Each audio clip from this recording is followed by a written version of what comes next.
guys, my name is Chantel, welcome back to my channel and thanks for hanging out with me today. So, today we're going to talk about Ace of Diamond Act 2 for this week's episode, which I think is episode 45.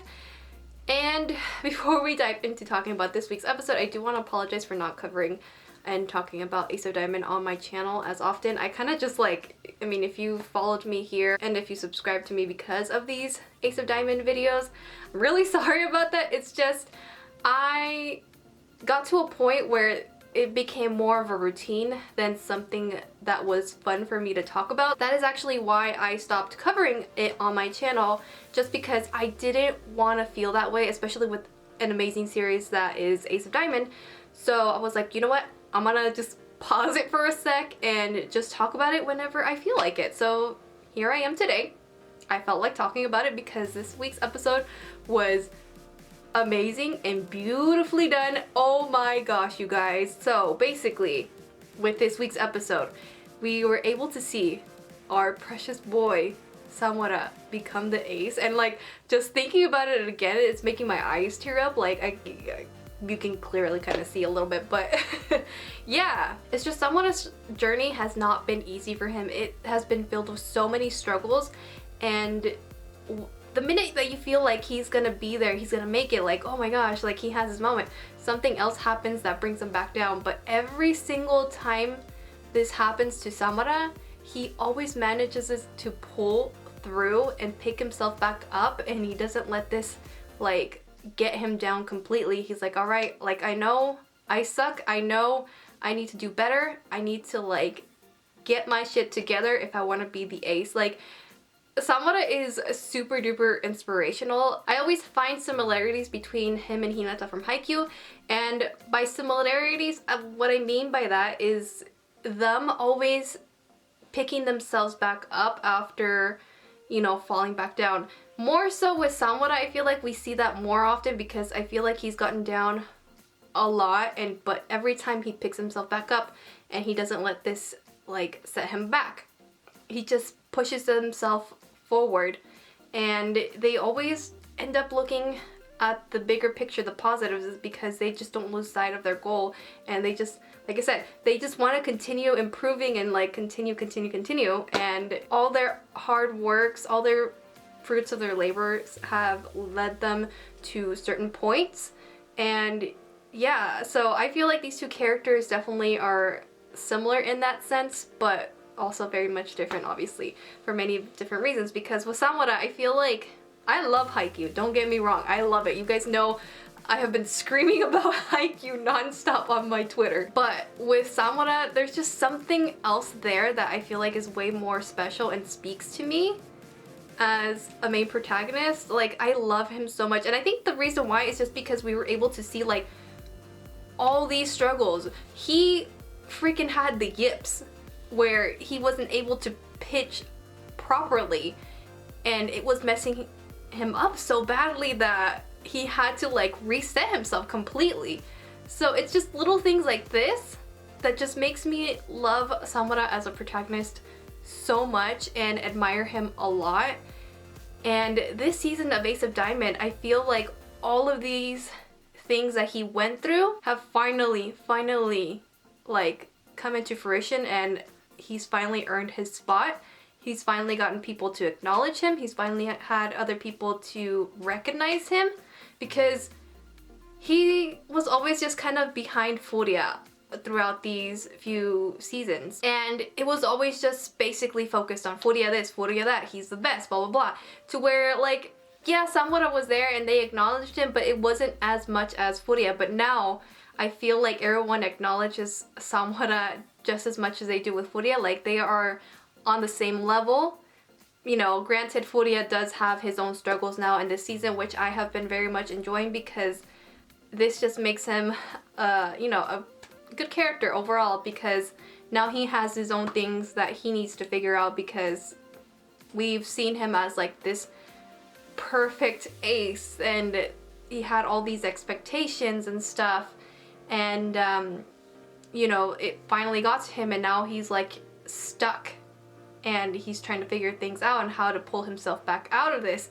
Because in previous seasons, and I also talked about this in the podcast, I felt like Furia just picked himself up a little too easily, where like I felt like nothing really could phase him. But now seeing him struggle a little bit in the season has been a major treat, because I like this. I love this, because this is gonna serve as like really good character development for Furia. But also I feel like this season has been just a good treat with Furia and Sawamura. Like, these two are just such wonderful rivals. And I love it because like they always strive to obviously like be better than one or the other, but it never ends up being like in bad taste. It just ends up being like this beautiful rivalry and beautiful friendship where, you know, they're always rooting for one another. Like, someone could, like, Furia could be going through crap, but even then he's still rooting for someone. Like, I really like that moment where he, you know, Sawamura takes the ace number, and Furia, even though he's very much frustrated that he is not the one with the ace number, he still congratulates him, and I'm pretty sure he's very much happy for him. And now he will be able to experience what Furia did as the ace and having all these pressures and stuff.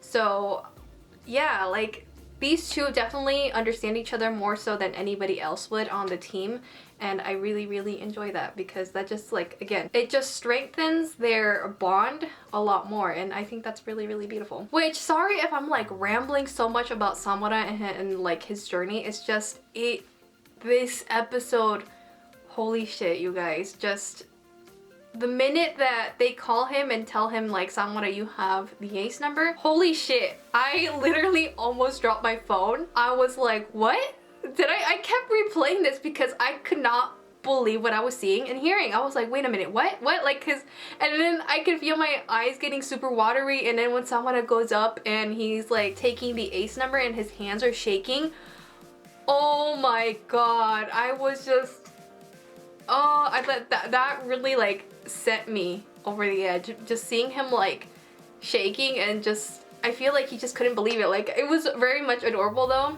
when they were putting like his number on his back with the other girl managers. Like, that was really adorable because he wanted to see his number, because I feel like this is just a dream of someone. Like, he kept saying since season 1 that he will become the ace and he would be the best one yet, and look at him now. Here he is with the ace number. I feel like such a proud mom. Like, I don't know how else to explain that. Like, it was very much beautifully done.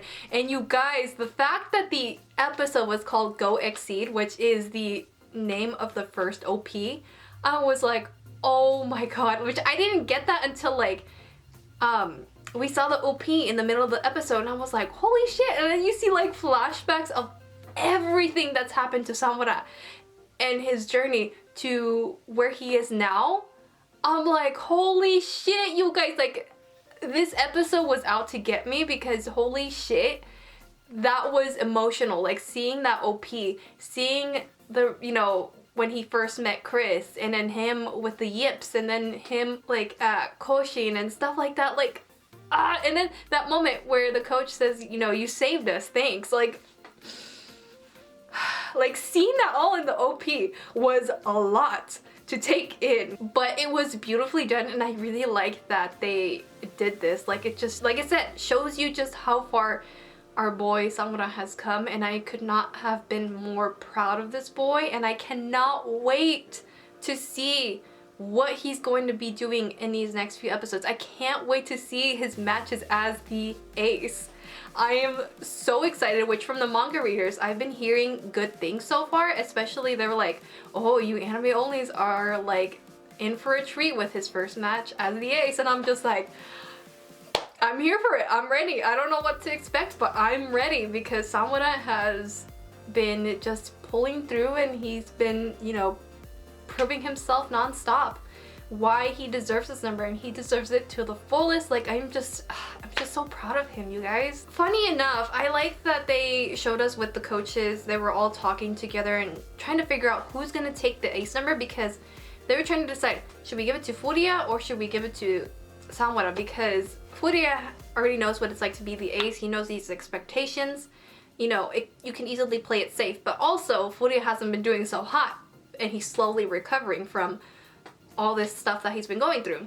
But then you have Sawamura, who's gone through all these struggles, and now he's proving himself that he is worthy of the ace number, that he can do this. He can definitely motivate and pull the team through. I just love that Coach Katoka believes in Asian so much so that he was willing to risk it all, and he was like, here is the ace number. Like, you have no experience with all this pressure of being the ace, but here you go, I believe in you. Like, it's just everything. And Miyuki says this in this episode as well, like, Furia has experience with the pressures of the ace number, and now someone's gonna experience this, and we're gonna see how he handles it. And I'm very so much excited, you guys. Like, my boy, he's done it. I cannot believe I'm seeing this episode where he's wearing the ace number, and it's so emotional, and it's very much beautiful. Like, do you see? Like, I'm just so many emotions, you guys. But overall, I think that's all I really wanted to say regarding this week's episode. Like, most of it was just me, you know, geeking out about Sawamura and how proud I am of him, but I hope you guys don't mind. Overall, this episode was definitely beautifully done, especially like the way they built it up to the reveal that it's Sawamura wearing the ace number was beautiful. And I could not be prouder of my boy Sawamura. Anyways, I hope you guys enjoyed hearing my ramblings, and I will see you guys in the next video. Bye!